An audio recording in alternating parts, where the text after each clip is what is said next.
welcome to Recording in the progress. Planning Committee meeting for April 3rd, 2025. Please pay attention to this short video.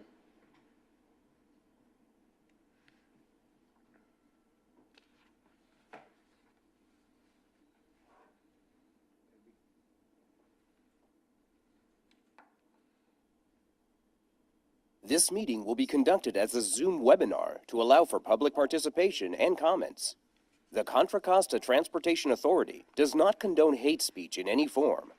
We continually strive to make life better for all members of our community and create an atmosphere where everyone feels a sense of safety and belonging. We ask that anyone who wishes to speak does so with civility, respect, and kindness for others. Citizens will have 3 minutes to speak.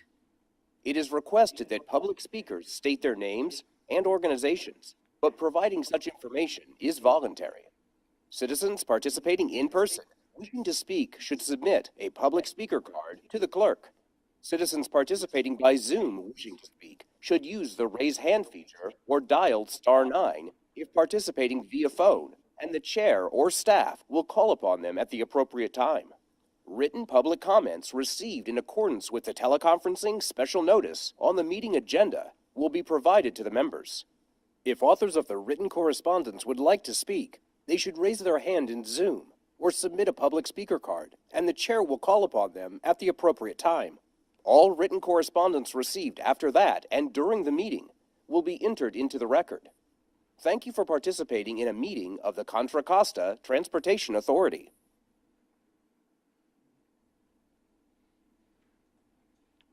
Thank you. Thank you, Jackie. Can we have the roll call, please?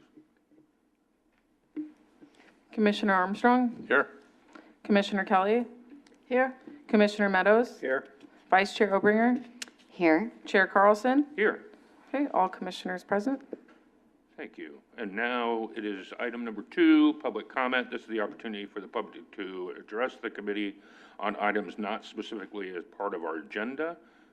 If you do wish to address the committee, please submit a speaker card or raise your virtual hand if you're joining us in Zoom. Do we have any public comment? We did receive one written public comment that was provided to everyone ahead of time. And other than that, we do not have any other written comments and no virtual hands raised. Wonderful. With that, we'll go ahead and close public comment and move on to item 3, which is our consent calendar. Are there any changes or items that wish to be pulled? If not? I just would move approval, Chair, of the minutes. Wonderful. Second. And with that, we'll open it for public comment. Do we have any public comment on the consent calendar? No written public comment, and I do not see any hands raised. So with that, we have a motion by Commissioner Obringer, and a second by Commissioner Meadows. Can we take a vote, please? Commissioner Armstrong? Yes. Commissioner Kelly? Yes. Commissioner Meadows? Yes. Vice Chair Obringer? Yes. Chair Carlson? Yes. Okay, motion passes unanimously. All right, with that, we'll move on to item 4, our regular agenda items. Item A is a circulation of the draft fiscal year congestion management agency budget, and it will be presented by John Huang. Thank you, John.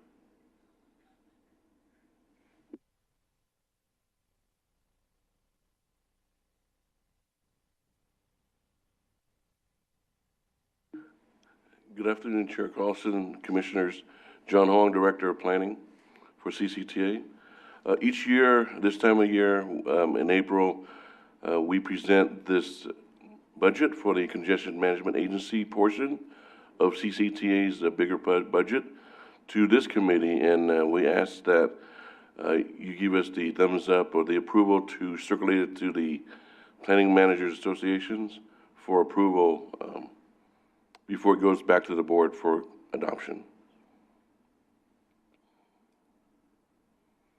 So the CMA, Congestion Management Agency portion of CCTA really consists of, I guess if you split it up into two different functions that we do, but there's a lot of overlap. The first one is the Growth Management Program, the GMP, which is associated with the Measure J funding that we receive from the sales tax. And then the other one is the Congestion Management program, which is really what the agency is designated as, the Congestion Management Agency for Contra Costa County, and we're part of the whole 9 Bay Area County, Bay Area. A lot of the work we do is involved helping the cities, providing the staff liaisons to MTC, overseeing and managing programs and projects regionally, and as far as programs that's provided through MTC, as well as direct coordination with the local cities on Major J initiatives.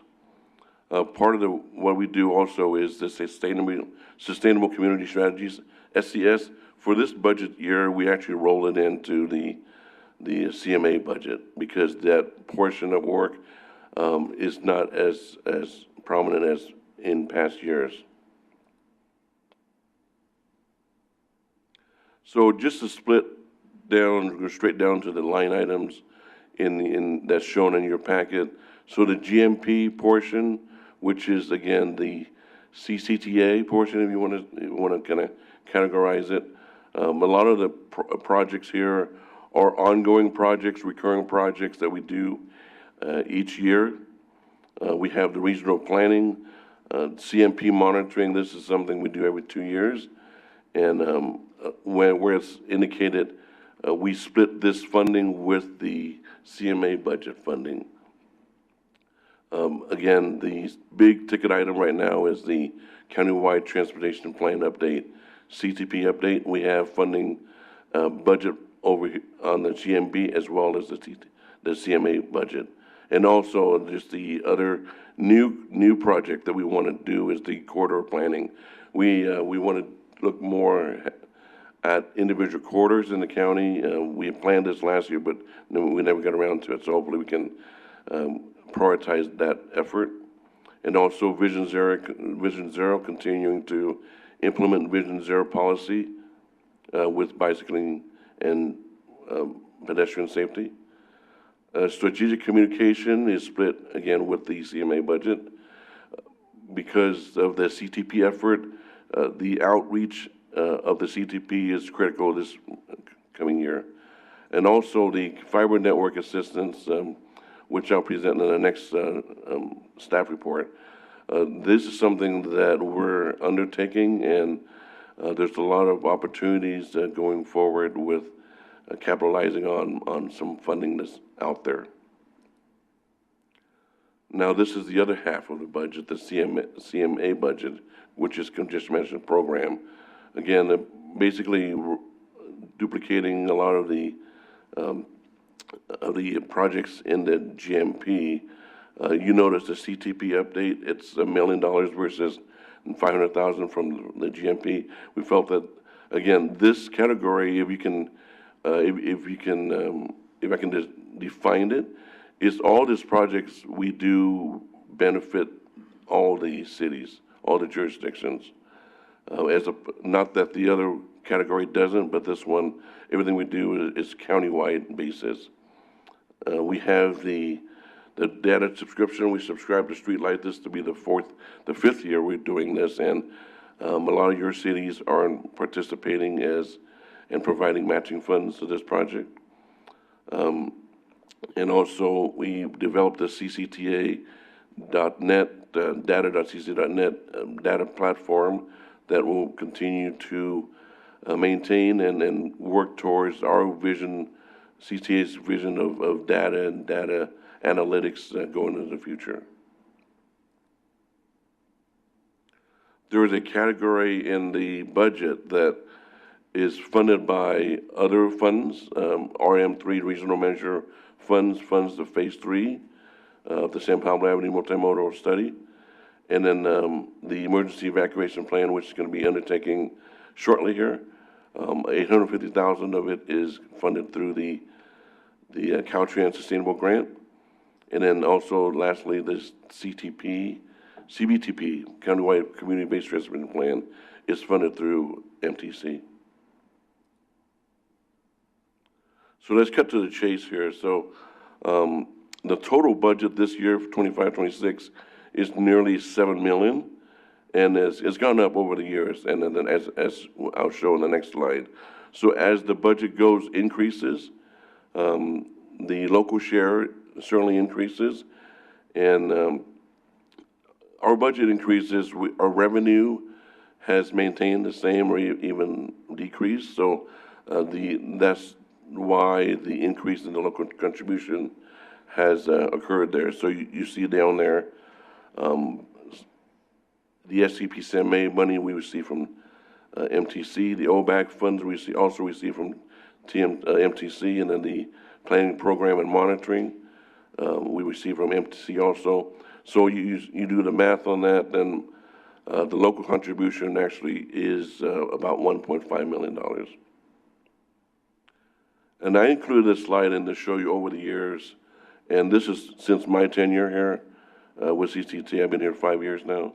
So again, it's increased quite a bit from the first year, 2021. Oh, you look at the 5-year history, and because we're doing more things here, we're doing more projects, programs that benefits all the cities and benefits the county in general.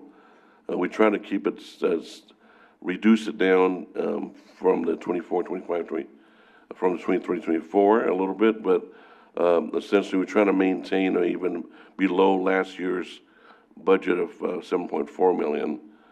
Again, you asked why the local contribution has increased. Again, that's a factor of less revenues overall, and we're just doing more projects that requires local funds.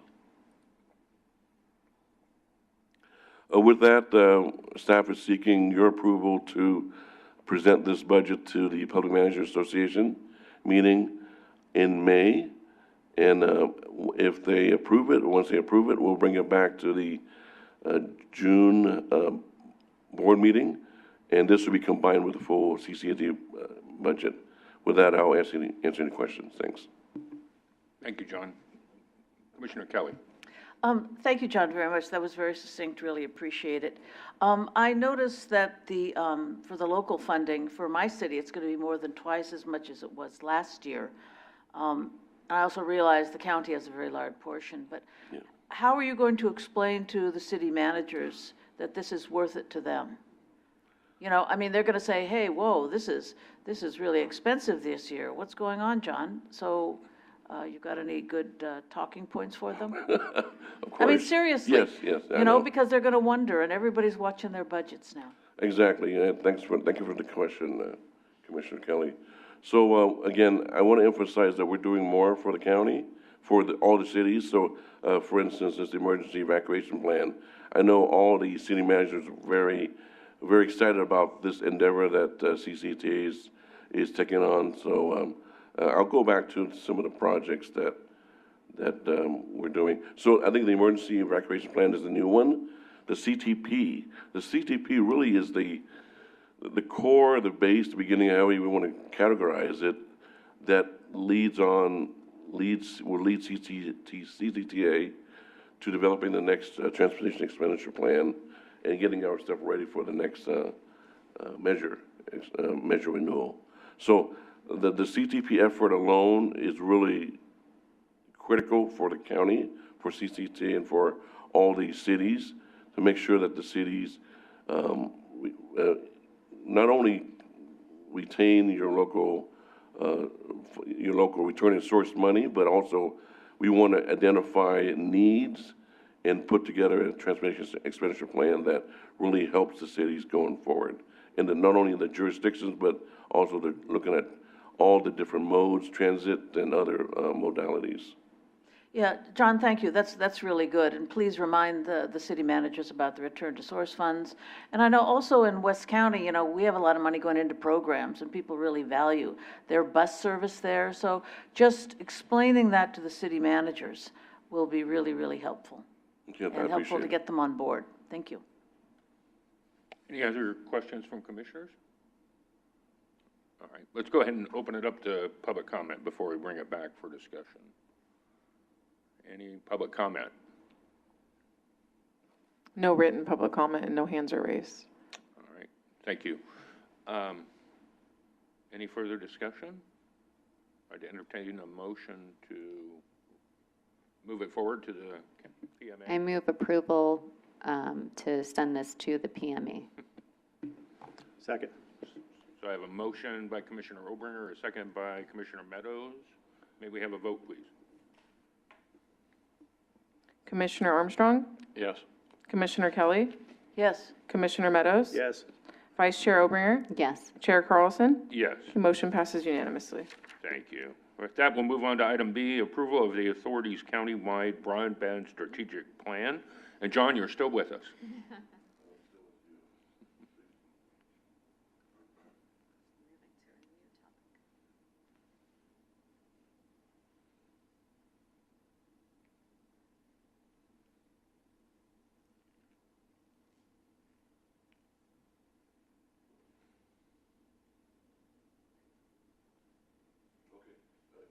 So, I'm still here.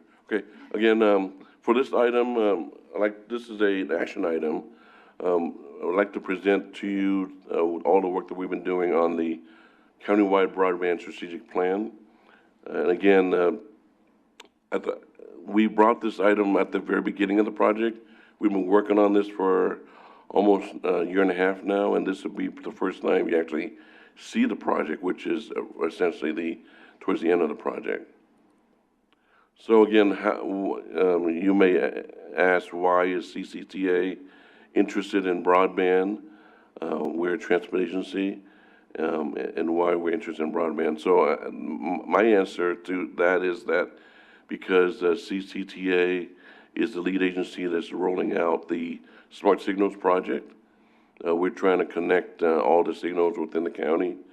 Communication is a big component of the Smart Signals project and beyond, if we're looking at connected vehicles and autonomous vehicles and so forth. So right now, the Smart Signals project is looking at wireless and modem communications, but in the long term, we need to install fiber. Fiber has wider broadband, and it's more reliable, so that's why we initially applied for this CPUC, local assistant grant, a couple of years ago, and we were successful in receiving this fund. We were awarded $500,000, and it was to identify how broadband would be achieved and reach all the unserved and underserved communities in the county. So we kind of used that opportunity for this project to kind of tie it in with the Smart Signals project. Some definitions, unserved community and underserved community does not equate to economics necessarily. Unserved communities, unserved areas is defined as areas that doesn't have reliable internet, the higher than 25 megabits per second for download and 3 megabits per second for uploads. And then underserved has their own definition, 25 and 3 and 100 megabits per second, 20 megabits per second. So if you're ever on your computer and you check your speed, right, you can tell what area you're in and how good of a speed you have on your desktop. Again, a big component of this is the middle mile. So you hear a lot about middle mile. What is the middle mile? This is the fiber network that the Department of Transportation, Caltrans, is supposed to construct. They're responsible to construct this network by 2026.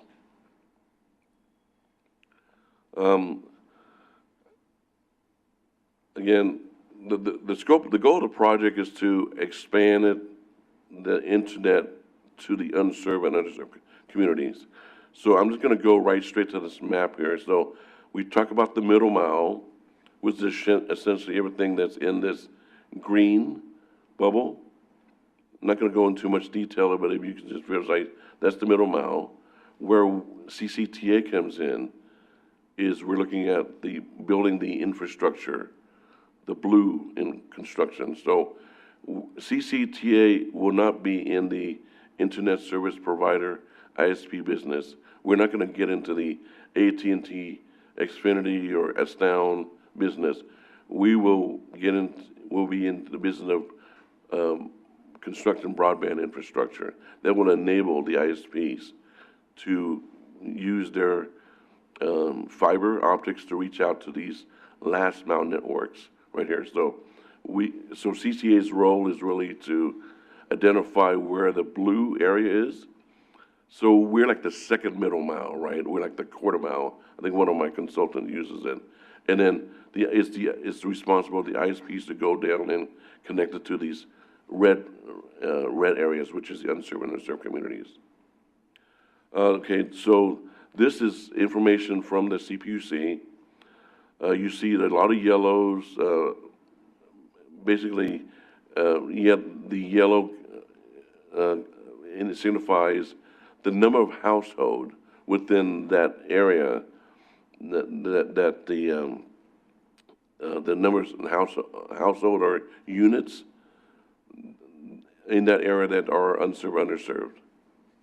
And then if you see the red, that's like there's more units there, 30 plus units in those red regions. So this is the existing condition and needs. So existing condition and needs were identified by talking to the cities. A lot of the cities, I know Concord has a lot of fiber already. Some of the other cities, San Ramon, have fiber in place. So we had to reach out to all the cities and identify where the existing conditions are and where the needs are. So you see again, the blue line is the Caltrans middle mile. We're not responsible for that at all. The unserved markets are identified with these green dots here. And then the ISP proposed service areas, we included this in here because we wanted to show where the ISP are interested in. So they meaning the ISP providers, are interested in providing services to these areas right here. And then I'll kind of loop back to that a little bit later on in the presentation. So this is the type of infrastructure that we can look out to construct. Includes different types of construction method, directional bore, trenching, and so forth.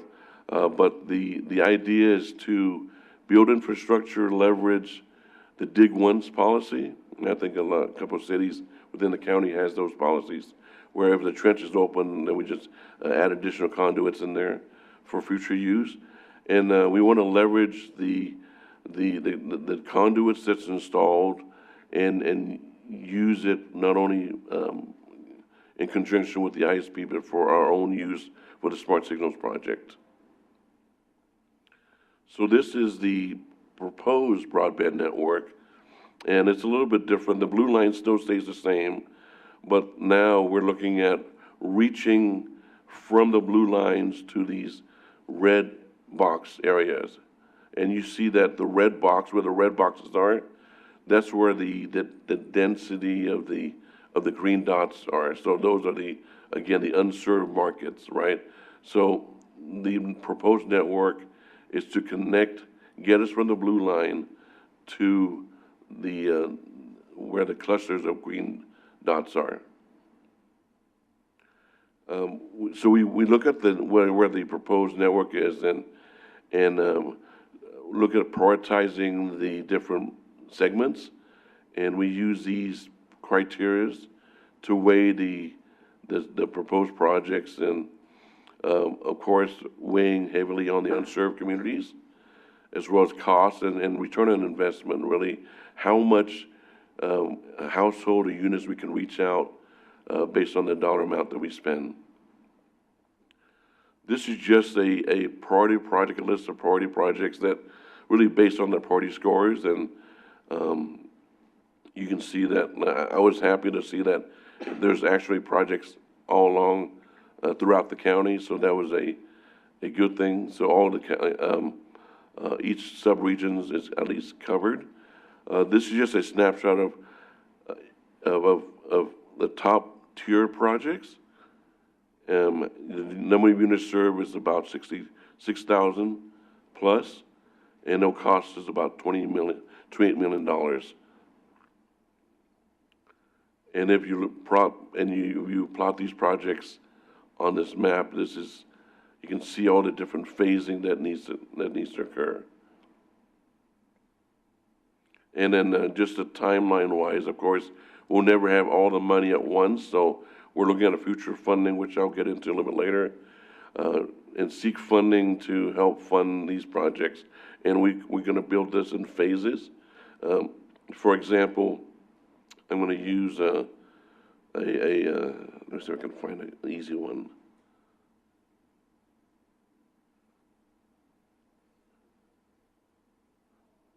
Okay, here we go. I'm sorry. So Ignacio Valley. So if you can follow my mouse here. So this one, so the short term is we're going to build this first leg, right? And then we'll build the middle, we'll build the purple, the dark purple, the midterm one. Actually, that's the long term. Anyways, so this, we can't build this purple one before, unless we have that short term. So everything, that's why we call it a dependency. So we need to build the first leg before we build the second one. And that all factors into the scoring criteria. So what's next? We're asking the board to approve our strategic plan. And there's one more task associated with this project, which is developing the low-level design, which we're going to be completed here in April. In the meantime, our work on this broadband strategic plan actually helps CCTA put us in a great position to pursue this federal funding account grant that is recently released, I think a couple of days ago, by the CPUC. So the federal funding account grant is money from the federal government that the CPUC administer. CPUC actually had a call for projects last year, called FFA Round 1, in which the ISP providers AT&T and Xfinity proposed primarily, and CPUC did not grant any money, any projects to those two ISPs. We've had a lot of discussions with the CPUC staff, and they are encouraging a public agency such as CCTA to apply for this federal funding grant money. So right now we're looking to submit an application for this FFA grant round 2, and that application is going to be coming up pretty soon here. We'll take it to the board as a separate item, and asking for the board for us to submit the application. So FFA is one part of money. There's $16 million in that round, and I think we are in position to maybe attain most of the funding or all of the funding. Now, following up on other grants is the BEAD, Equity, Access, and Deployment Grant, which is a much larger pot of money, more involved application process, and that has just rolled out. I think the preliminary information is rolled out this week, and that application, I think we're expecting to be in October. But there's a lot of work to be done with the BEAD application itself. So anyways, so I kind of loop everything together. Why we started this broadband strategic plan, and what are we doing with it? So the next steps is really to look out for funding to look to not only look at the reach out to unserved communities, but also kill two birds with one stone and utilize that backbone infrastructure to help CCTA with our Smart Signals project. So with that, I'll answer any questions you may have. Thank you. Thanks, John. Real quick, I'm going to jump ahead of you because I'll forget my question if I don't. So, give me again the total, between the two grant programs, the federal funding grant, how many dollars are available out of that as well as the broadband equity access? Okay, so the federal funding account grant, $16 million is available for the county. So the county, it's an allocated number for each county in the state. There's a fixed amount. So Contra Costa is $16 million. For the BEAD, I think in the magnitude of $50 million, between $45 and $50 million. And so in the first round with which was intended to go to the ISPs, right? It was never clear, it was never specified by the CPUC. But based on the discussion with CPUC staff, they were looking more for a public entity. And that's included in the 60 million? Including the 60, So they didn't fund anything in round one? Yeah, exactly. I just assumed the ISPs jumped on top of it simply because they're a little more positioned to have a plan a little quicker than us when we're trying to do it and reach several goals instead of just one, which is profit margin, right? Right, and then the ISP, and again, we understand that the CPC did not want to fund the ISP just because the ISP has so much more money and more focus on their business plan more than to address what the needs are for the funding. Right. Well, and I know this was a big part of conversations across many jurisdictions. During the pandemic, we recognized the shortfall of access to broadband. And so again, this was in conversation, but again, ISPs weren't going to make the investments on their own because it just didn't pan out dollar-wise for them. So the only other question I have is, so what role will ISPs play in this with us if we were to get all this funding? Because I think they would have to be, in some sense, an integral partner in this. Are they going to do the actual work of laying the fiber?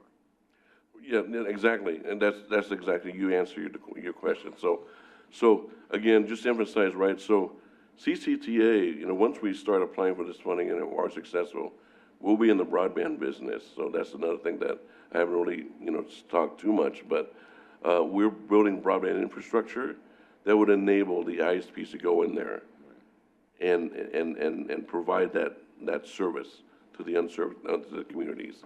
Are there other things other than the smart signal plan? I mean, the Innovate 680, what we might be doing in autonomous vehicles and the first mile, last mile. I think the more we pile on, not only reaching the unserved and the underserved, but the more we pile on when it comes to what we will accomplish by doing this. Granted, we might have an allocation, but I think it really solidifies us getting what we need. Right, yeah. What we want. So, sorry, Commissioner Robert. Yes. So thank you. So I just wanted to confirm, and I do understand in this case who is eligible. It's not economics. It's based on the speed. So I just wanted to confirm, though, on your list of high priority projects, I did not see any projects in Concord, Clayton, or Martinez. So is that, are all those communities, they are adequately served with their broadband speeds? Not necessarily. Actually, there is the full report has the complete list. Okay. Yes, I don't have the full report in front of me, but if you go through there should be other communities too. So this is probably 13. These are the top ones. The top ones, So yeah. I should look, okay. There's like a second tier and third tier projects too. Okay, thank you. And then my other question was about how successful you think we would be for applying for the BEAD funding, since my understanding was that funding was based not only on access to broadband and high speed, but also the economics. And so do we think that we would be competitive in pulling down some of that funding successfully? It's in the early stage right now. We're actually reviewing all the information on the materials that's been released this week. And we're reviewing it, and I think the relationship that we've built with CPUC helps.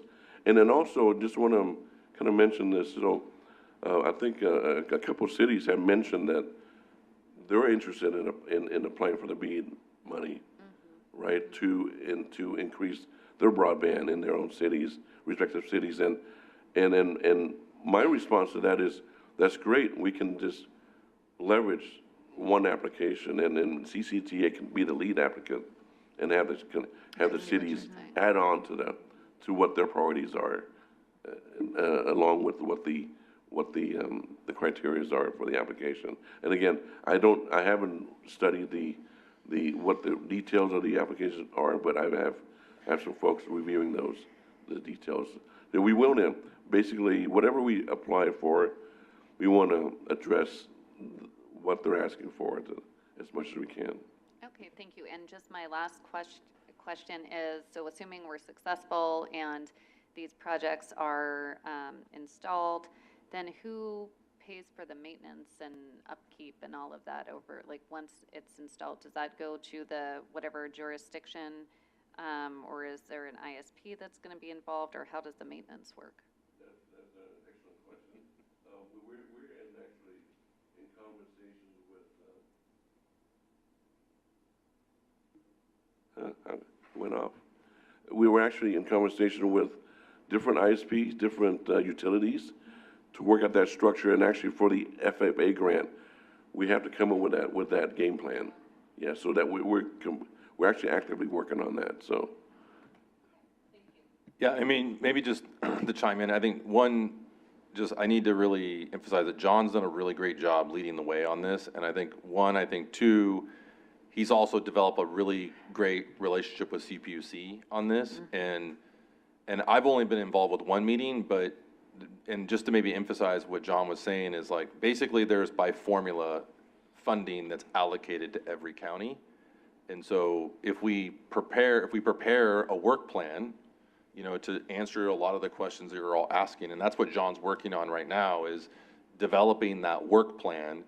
And if that work plan is, comprehensive, then we're pretty much almost like, I'll say guaranteed the funding, And so by having multiple applications in the county, all we're doing is competing against ourselves, And so basically the idea is, like, have one application, it comes to one agency, and then basically we work with the local jurisdictions and everyone in the county, to implement the plan and implement this strategic plan. And then I think there's you all know that we are really walking into a lot of P3 territory, public-private partnership territory, and that's what this is. I mean, this is what CPUC is looking for. Is they don't want to rely on the ISPs, and they're truly looking for, like, these public-private partnerships, where public agencies come in, they take the lead, they working collectively and collaboratively with the ISPs. And then I think there is, because you've got this infrastructure and the ISPs want that infrastructure, then there's going to be potential leasing of that infrastructure to ISPs, which is going to generate revenue. And then there's going to be, like, operation to maintenance types of requirements. And, so this gets into the whole partnership agreement and, like, P3 a part of it. And that's the very thing that John and team are working on, is, like, what is that structure? What's that partnership framework? And then ultimately that'll go into the application and most likely ultimately result in some sort of an RFP that will go out to market. And there's a good chance we might be working with multiple ISPs on this, But to your point, Chair Carlson, is yes, you're absolutely right. This has got to be more than just the smart signals. Like, as you start thinking about smart signals, transit signal priority, the Share Mobility Hub network, this whole concept of this digital road management, this not just benefits CCTA, it benefits everyone in the county. As we're starting to think about how to do, digital parking management, digital curbside management, shared autonomous vehicles, and, this management of the system from the cloud, all of that is leading to having a much more robust communication system in Contra Costa County. And that's why I think, and why we think, that CCTA is in the right position to do this. Because when you look across the county, you know, there's not really a lot of like true countywide organizations within the county. I mean, I know the county is the county, but you serve portions of the county, and so I think so I think that's where it's, you know, CCTA is made up the 19 cities and the county, and so it makes a lot of sense that this is the right place and the right role for CCTA to play in this kind of business model. Thank you. Commissioner Kelly? Yeah, great explanation. Thank you, Tim. And John, thank you so much for this work. I think I mentioned to you, my city manager is going to be looking into the BEAD program, and I'll connect the two of you together. Can I get access to the full report? I would like to see. Yeah, it's online, I think, in the staff report. We have a Okay. link, we have a link to that. Okay, I will find that. And then the other thing is, so let's say we get the 16 million. So will we just be putting in conduit? Are we actually going to put in the fiber itself? We'll What's put the in, we'll plan? put in the conduit, We'll put in the conduit and then we'll do a procurement for the ISBs. right, and then they can pull the fiber through there. Yes, exactly. Yeah, I know, like several residents in my city have said, why can't we have Sonic come here? It's in Berkeley and it's great. And they don't want to come to my small city yet, so this will be encouragement if we can eventually get something like this. Yeah, got it. And we need it for the Smart Signals program. Yeah, it's really great. Thank you all. Commissioner Armstrong? Yeah, thank you, John, for the presentation. And Tim, thank you for the explanation a minute ago. You opened up with, you know, we're a transportation planning agency, not a broadband agency. And I was trying to understand, you know, was this an initiative that we took on our own? You know, you talked about not just the Smart Signals project, but all the other benefits to CCTA and countywide. But as a new commissioner, as I look at things, and there's a lot of acronyms and alphabet soup in what we've been talking about so far today. But, you know, I'll take a look, I'll kind of focus in on San Ramon, right? Because that's where I'm from. And I see, you know, there's like listed there 1,147 units. Now, I assume these are unserved or underserved, you know, homes, residential units that will experience the benefit once, as this project gets going. I mean, we do have we've already started quite a bit of work in San Ramon and with some of the fiber, but we still have plenty of room to grow in that regard. But is that what I'm seeing here? These are actual individual residences or residential units that will gain from this project going forward. And same thing with the whole list of units that are served. Correct, yeah, it will reach out to the individual residents. Okay. Okay, all right, thank you. Commissioner Meadows? So we are going to own the infrastructure, Right now, the plan is that we own the infrastructure. and then we lease it out to the ISP? Yes. Okay. And then it'll be a revenue-making endeavor. Okay, thank you. Yeah, this is one way of diversifying our revenue streams at CCTA. And I think Chair, if I may, No, absolutely. I think we talked about this in the last meeting, but, you know, one of the other benefits here is when this fiber gets laid, you know, for example, you look at the pipe of all the fiber, and there's a lot of excess capacity in what's being laid, and even we as a city can lease some of that fiber out to whoever wants to participate in that process. So I don't know what the handoff is between CCTA and the city on who's going to, you know, lease it out and that sort of thing. But we've already kind of done some of our own work. You're going to do some work. You'll have that infrastructure and then lease it out. But at some point, is there a handoff to the city for anything that's within the city to you know, continue that leasing arrangement? I think we're going to have that discussion. Yeah, that's just a little bit, a near term, intermediate term, that discussion that we're going to have with the cities. Okay. All right, thank you. So just to clarify, the recommendation and the request here is for us to approve the strategic plan, moving it forward to the board? Correct, Okay, yes. all right. So with that, I'll go ahead, if no one has anything else, go ahead and open it up to public comment. Do we have any public comment on this item? No written public comment, no virtual hands raised. So I'm looking for a motion to I approve. move approval. I'll second. So we have a motion by Commissioner Meadows, a second by Commissioner Armstrong. May we have a vote, please? Commissioner Armstrong, Yes. Commissioner Kelly, Yes. Commissioner Meadows. Yes. Vice Chair Obringer, Yes. Chair Carlson. Yes. Okay, motion passes unanimously. With that, we'll move on to item C, which is an update on the development of the countywide transportation plan. I think, Matt, you're going to kick this off for us? Yeah, thank you, Chair Carlson. Good afternoon, Planning Committee members. Matt Kelly, Principal Transportation Planner with the Authority. Very happy to be here this afternoon to provide an update on the countywide transportation plan. I do realize that the majority of you have seen a presentation recently from us at your respective RTPC meetings. So we're not going to regurgitate that entire presentation, but what we will be doing is setting you up for the May PC and board meeting, where we will be hoping to adopt the blueprint, which we discussed at your RTPC meetings. But today, we're going to walk you through where we are to this point, the outreach we've done, what we've heard, and just a brief overview of the strategies and goals behind the blueprint. But really, like I said, we're setting the stage for, a conversation this month at the Authority, but really to adopt the blueprint next month. And then that will lead up to our late May board workshop, where we'll be talking about how we can implement that blueprint. So I'm going to turn it over to our consultant team, Fair and Peers, led by Nate Conable, and let him walk you through the presentation. Welcome. Good to see you again. Good to see you again, Mr. Carlson. Good afternoon.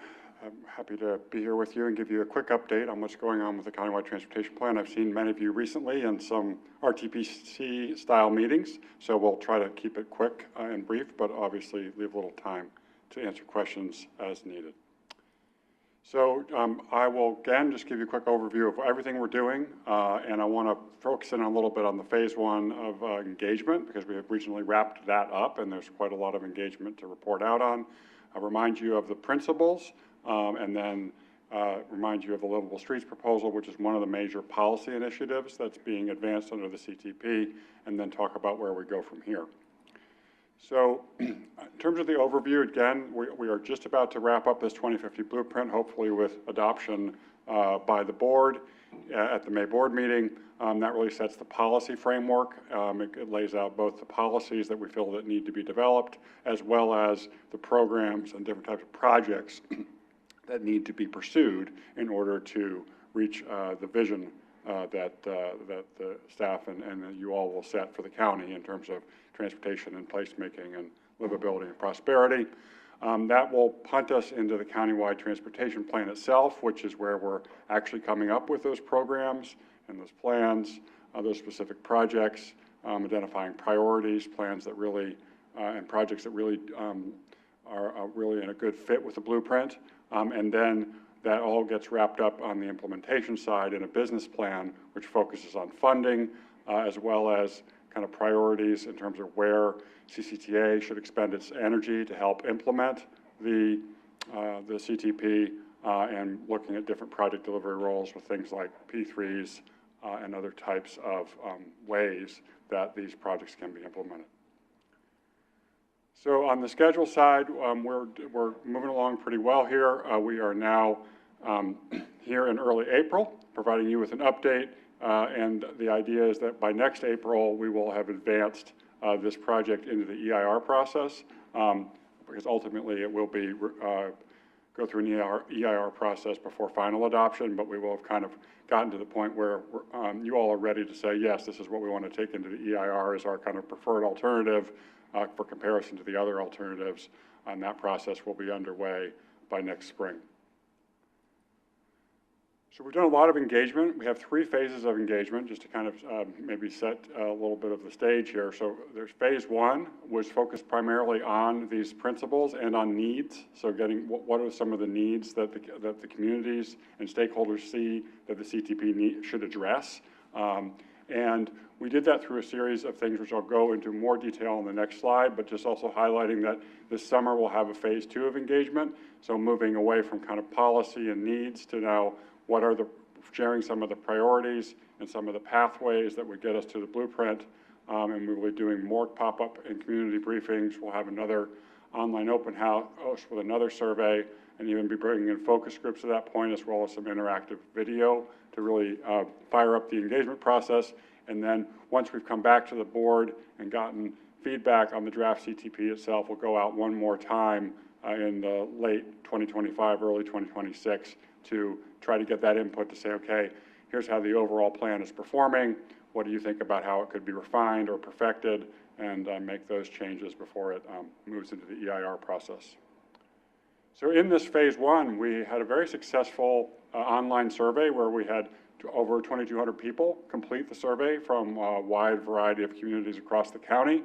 We also did around 35 presentations to different committees, RTPCs, other external stakeholder groups, and had tabling events going out to the community in places that they were already meeting, and having tables there to engage community members, as well as reaching out to over 100 CBOs to help get the survey distributed, but also having 4 presentations specifically at community-based organization meetings where we could get on the agenda and kind of try to get folks excited about both the CTP process as well as getting involved with the survey. And you can see we had a significant promotion, including over 350,000 impressions through social media and Spotify ads. So pretty extensive engagement effort. And when we're coming back to share with you the actual blueprint report later in, when we get into May, we'll actually share some of the results of those surveys and what we were hearing from the public, as well as what we were hearing from the stakeholder groups about what they think about these principles and what needs and what areas they think the CTP should be focusing on. So just a reminder that the blueprint is this overarching vision and goals for the CTP. It wasn't made from scratch. We built on a lot of work that had been done in the prior years in terms of the draft regional action plans.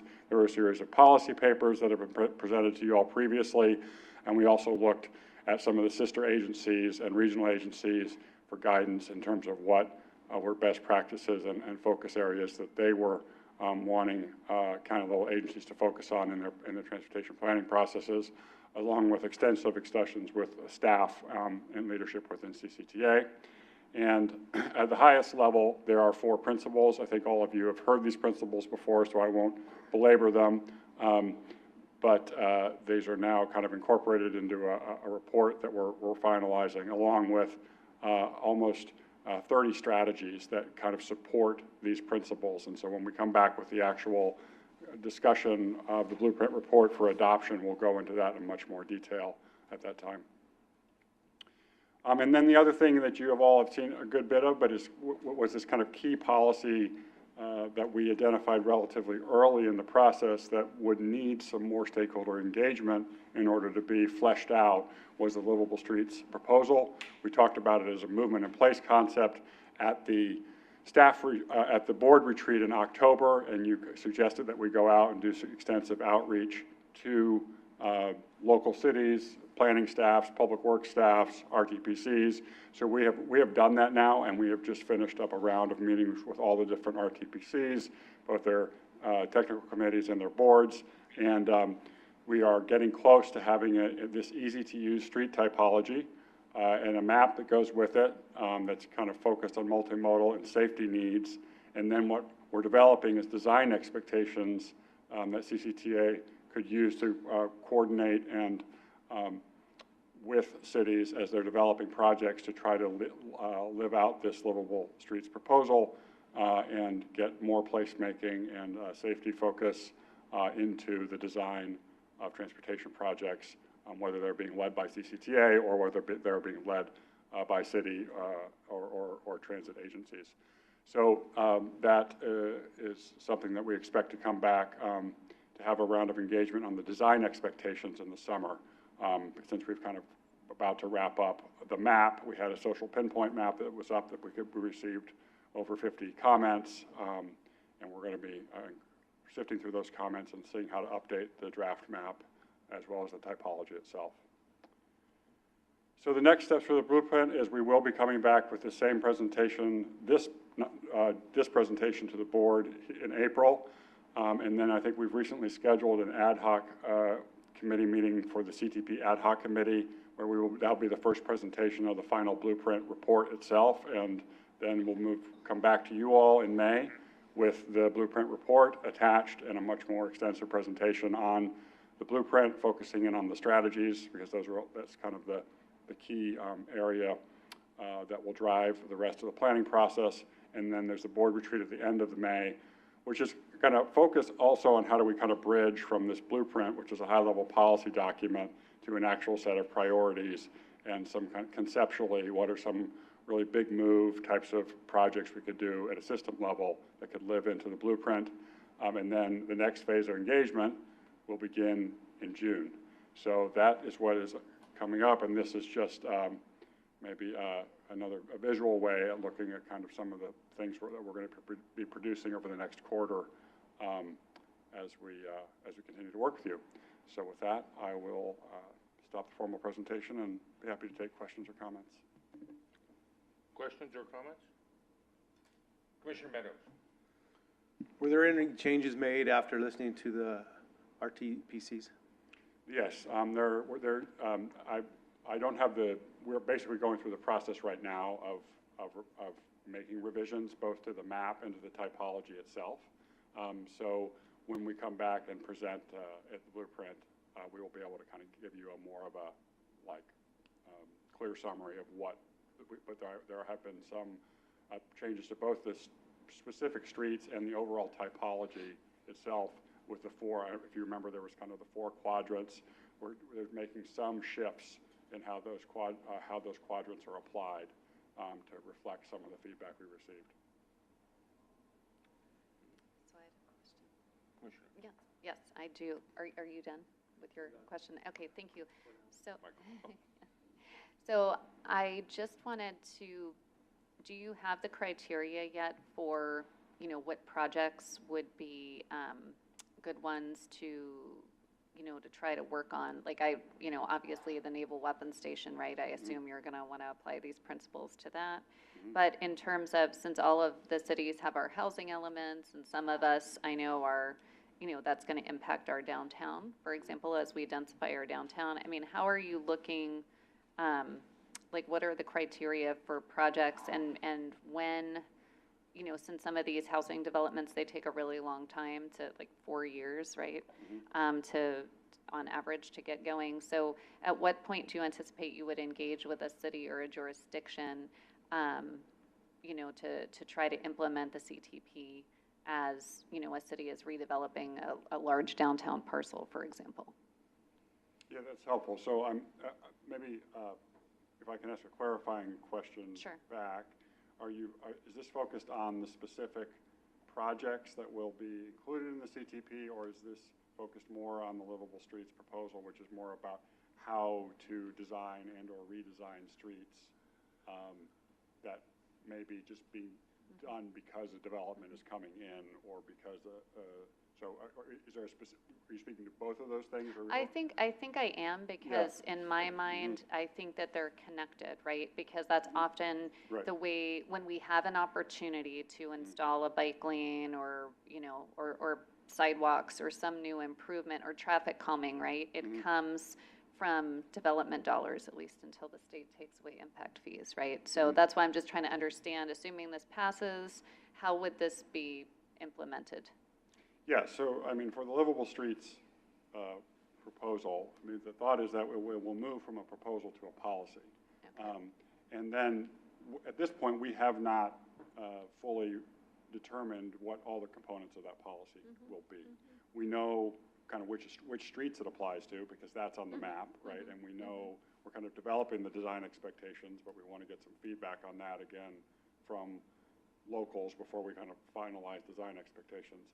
And then I think there's a range of ways it could be applied. There could be cities that are like, we love this, and we just want to use it as kind of design guidance. It could be that you look to CCTA to provide training or webinars, or kind of help your staff figure out how to implement the process, how to understand the design guidance, how to kind of deal with one-off situations where it may be, hard to apply the guidance or tricky.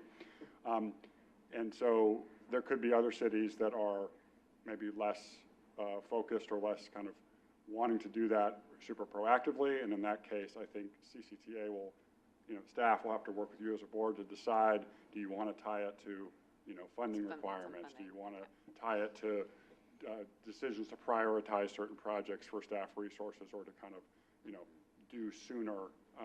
And so that's where I think some of the policy piece, we haven't resolved that yet. As we move from proposal to policy, we're going to have some conversations with staff, bring that back to you all and see kind of where do you want to go. So that's kind of the livable street side. The project side of it, like specific projects that would, say, benefit the redevelopment of the Naval Weapons Station, we're going to be going through the process of kind of identifying the kind of a priority set of projects over the course of this summer. So you would have some view as to, like, if there are some key projects you would want to get in there for specifically for, say, that location, there would be a time to make sure that there's some coordination on that. But ultimately, the plan won't be in force, kind of adopted until 2026. So, don't worry. So that's Plenty kind of time. So, but there would, and I think the livable streets piece of it, there could be a decision to advance that, only when the plan gets adopted, or there could be a decision to say, we'll take that out and we'll try to advance it sooner. Yeah, maybe if I could just hop in, and Nate, you correct me if I'm wrong, or Matt or John, correct me if I'm wrong, but there's really two sides of this policy. There's opportunities for cities to adopt the policy, within each of their own organizations, kind of like, we like this stuff and we want to do it, in our local jurisdictions. And I think that's where the kind of the technical assistance stuff kind of comes into play, by CCTA. And then the other component of this is that, as you're all very aware, that the routes of regional significance are roadways that don't stop at city boundaries. And so as you think about that, what's interesting about that, and this gets back to what we talked about with the board at the October board workshop about being this agency that can help facilitate and coordinate across multiple jurisdiction boundaries. And so what happens is, what we do find sometimes is that, there might be one city's general plan circulation element that not necessarily match another city's general plan circulation element. And so because there's a lack of potential coordination between the cities. And so what happens is, this is a policy in which that we can try to apply some level of guidance, to local jurisdictions to be able to focus this guidance on routes of regional significance.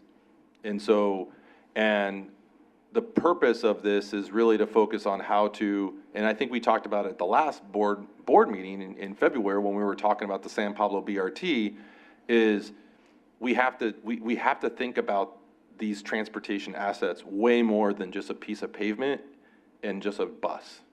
Like the transportation assets need to be focused more on a corridor basis and how we're really connecting these transportation assets together, so like, as we start thinking about shared mobility hubs, thinking about businesses and parking and land use management and all of these things, as you all are very aware, all the cities are getting built or being asked to build more housing. And so how are we going to deal with that congestion in the future, And so it's just, a lot of the new housing policies that are being put down in the state is just driven this like very nexus between housing and land use and transportation. And that's what this livable streets policy is intended to do, is to help kind of guide bridging that gap, being more of a tool.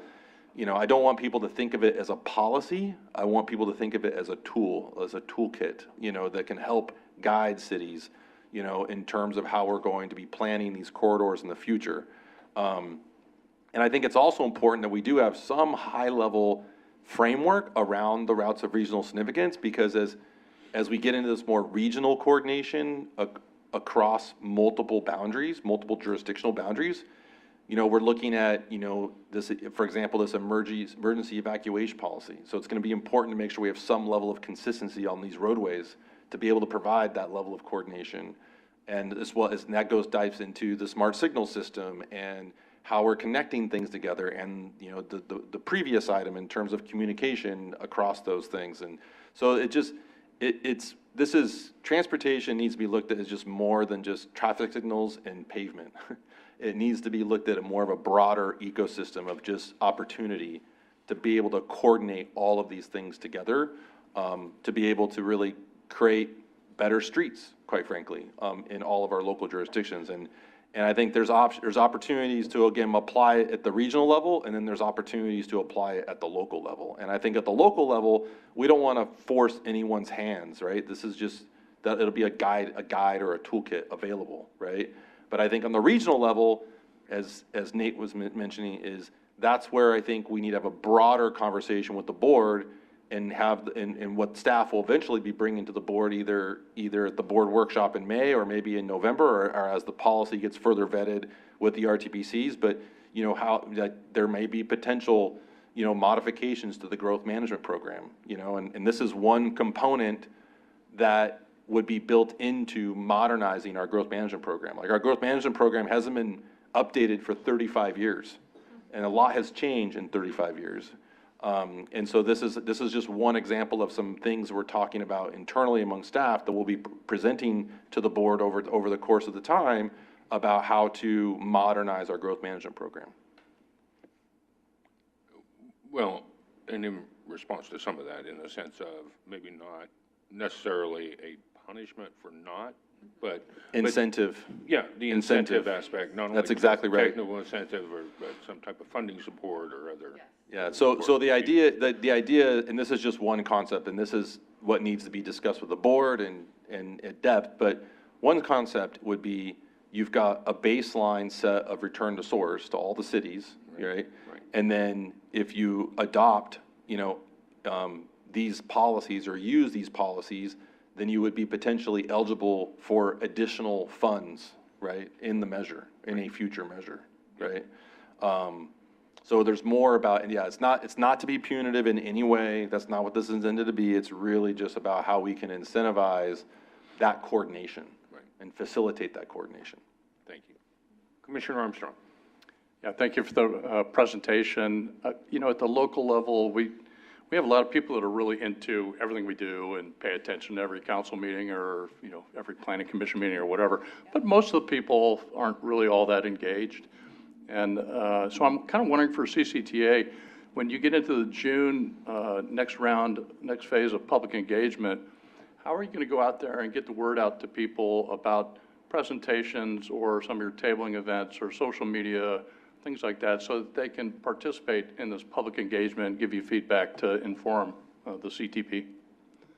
That's a great question. And I mean, one of the interesting things about this, the survey that we did, the 2,200 people the responses that we got, was we tried some mechanisms, right? We did ads on Spotify, and we kind of saw that we got really great participation from certain demographics, and then other demographics, like we got pretty good broad participation across the county, but certain demographics were more engaged and other demographics less engaged relative to what the proportion of the population they are of the county. So we're definitely thinking about, okay, so round two, how do we make sure we target those groups, since they seem to be harder to connect with. So I think to answer your question, I think we'll employ some of the same strategies we employed this time around. We did reach out to 100 community-based organizations and kind of asked them to help magnify the message, distribute the survey, let people know things were going on. And we do think working with community-based organizations is a pretty powerful way to do, because they have a credibility, they have kind of a network that people are already going to them for information. So when something comes from them, it has like a level of believability, or they're going to pay attention to it because it's an organization they already have a relationship with. So we want to continue to leverage those. The CCTA already has kind of a summer outreach series, and so we're going to look at ways to kind of work with that summer outreach series and bring in some of these materials there as well. And the rest of it, I don't have entirely have the answer to, but we're going to go through, going through the process in April of basically coming up with our strategy for phase 2 of engagement, like the more of the details that I'm giving you right now. So it's definitely something that we could report back on and say at the board retreat, and given that you've asked the question, and say like, okay, now here's specifically all the things we're going to do. But those are, that's a taste of it.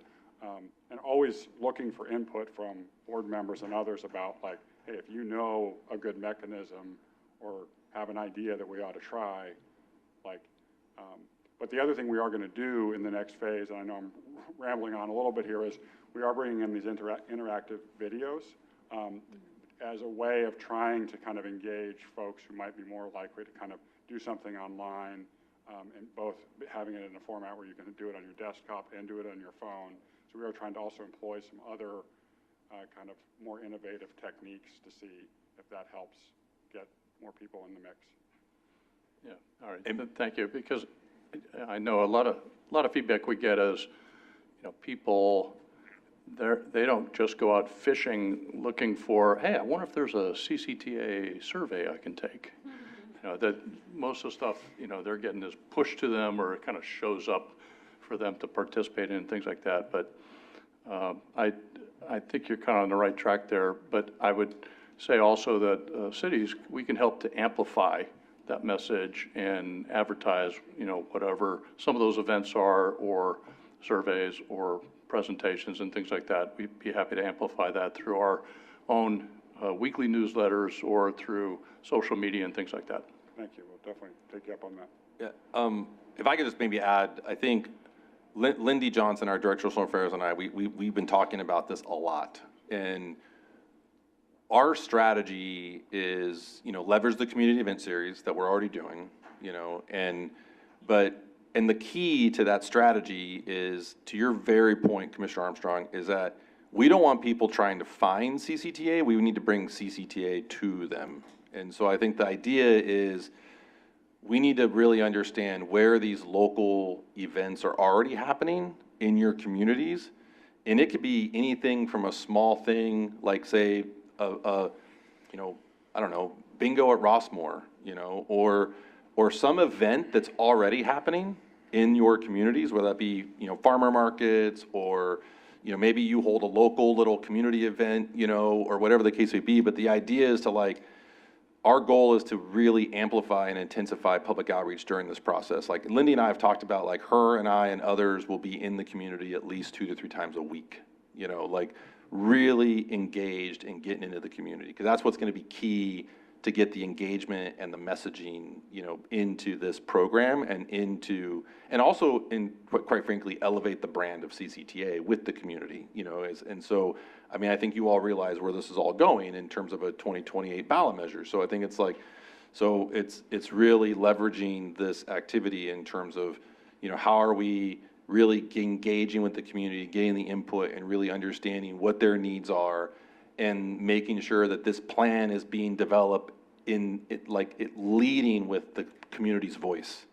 You know, I think just my experience in the past is, you know, we tend to try to make everyone happy, and then the public gets left behind, quite frankly. And so our goal in this CTP is to truly understand what does the public want, you know, and really make a plan that really is focused on them, you know, and not necessarily like all of the stakeholders in Contra Costa County, you know. And so, and I think it's about really bringing the message to them and spending a lot of time with them. Yeah, thank you. And we all have community events, and, you know, we've got a big Art and Wind Festival, or we've got different activities, and the CBOs are all doing big events, and nonprofits have huge events with thousands of people, but there's often the opportunity to set up a table, provide information, and things like that. So, yeah, we can definitely partner with you on those. Yeah, and to your point, I mean, that's why you're all here. I mean, you are all now ambassadors of CCTA, and to help us amplify this voice and amplify CCTA's voice. I think that's the important thing there. And then I think the other thing it's going to be really important is just, you know, making sure that we are, you know, making sure that the public feels like they're being heard.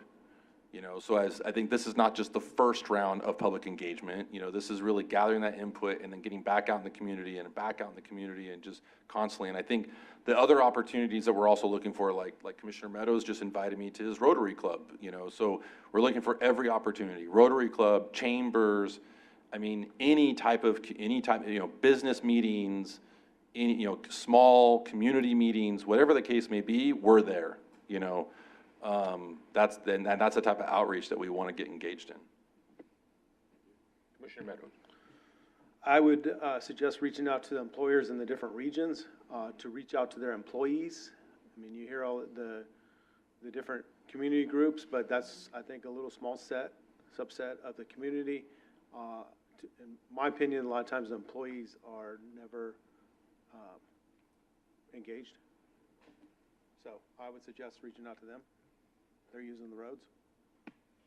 Vice Chair Opener.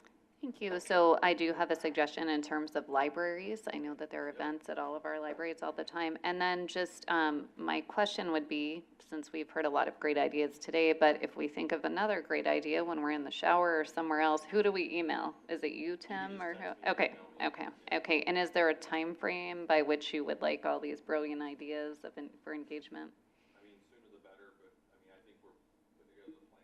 Yeah, I mean, I think by the middle of May, we will have solidified our plan for the next round so that we can implement it in June. So, by the end of April would be good to get ideas and give us time to kind of incorporate them and execute on them.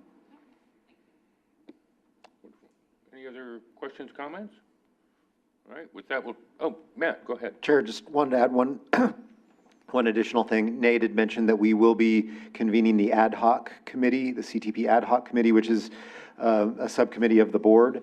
Right now, we only have 2 of the 4 members filled. Commissioner Kelly and Carlson are both on the ad hoc committee, but we lost the other 2 members representing Southwest County and East County. So at the board meeting this month, we will be looking to fill those 2 positions. So if anybody's interested, keep that in mind. Do you want those to be board members? They are not other, right, okay. Yeah. Thank you. Yeah, the only caveat to that is we can't have a quorum of APC and PC. So basically the way we do it is 2 from PC and 2 from APC Right. to represent each of the subregions. So we just got to kind of keep that in mind. Wonderful. All right, with that, do we have any public comment on this item? No public comment, written or virtual. Wonderful. All right, with that, we'll go ahead and close that item, move on to correspondence and communications. We have none this week. Chair's comments. Wonderful to be with you. I have nothing further. Great first meeting. Thank you. Commissioner comments? Seeing none, we'll move on to. Oh, well, Sorry, I'm slow. I'll just say I look forward to the upcoming summit, the Redefining Mobility Summit on April 22nd at Bishop Ranch. We're getting pretty excited about that. Oh, that's a double plug. CCTA and San Ramon hits it. That's good. All right. Executive staff comments. Tim, Danielle, welcome once again. Couple few things. One, I want to introduce our new Deputy Executive Director for Projects and Operations, Ryan McLean. You can raise your hand over there. So we'll do a formal introduction at the board meeting, but I'm excited to have Ryan. Ryan comes to us from the city of Pleasant Hill as the transportation manager. And before that, he worked at Fair and Piers. So he's got a great background in terms of working on, P3s, operations and maintenance, local city projects, as well as building national practices for Fair and Piers. So just really great leadership skills. So we're excited to have Ryan on board and leading the way on the project side of the house. And then the other thing I just want to mention is, at APC today, we talked a lot about just, what's going on the federal side of things. So, and we did get a lot of movement last week on our mega grant for the $166 million. So that was really, really positive. And so we're really excited about moving that forward. And this week, Secretary Duffy presented at the Senate Environment and Public Works Committee, the EPW committee. And our grant was actually raised as a question by Senator Schiff. So obviously that was well strategized. So we were glad to see that happen as well. So I think we've got all the pieces together, or at least coming together for the mega grant. Any other executive comments or comments from staff? All right, that's it from our side. Wonderful. Thank you. Do we have any other business? Seeing none, then we will adjourn this meeting, and we will see you at our next planning meeting, May 1st, 2025 at 1:30, and we are adjourned at 3:50. At 2:51. 2:50, ooh. I was just trying to make Aaron kind of